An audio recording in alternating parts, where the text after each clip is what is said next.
welcome back to Mr. Reese's Piece Math Mnemonics. And our lesson today is on area between curves, which is for you AP Calculus A.B. and B.C. students. Actually, any college student taking a college calculus class, you're going to encounter this.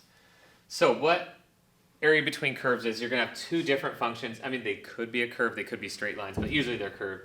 And you're finding the area between them, so you're always going to have a top function and one on the bottom. Actually, they could crisscross more, but in general, one will be on top, one will be on the bottom.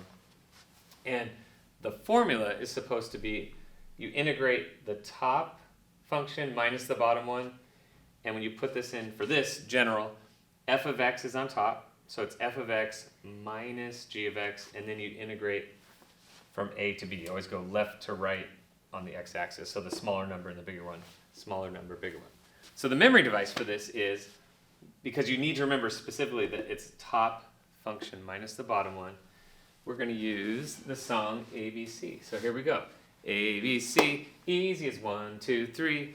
A.B.C, easy as 1, 2, 3. Take it from the top. A.B.C, you and me and our girls are so easy.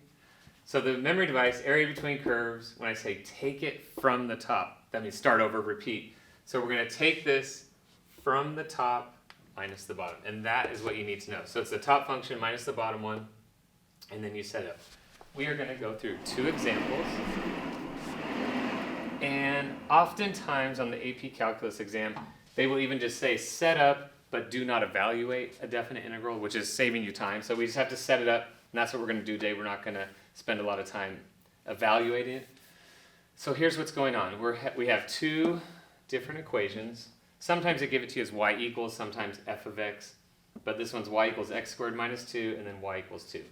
You definitely need some background knowledge on your graphing and different functions. So x squared you should know is a parabola, and then this parabola is shifted down to -2. So it's starting here and going up.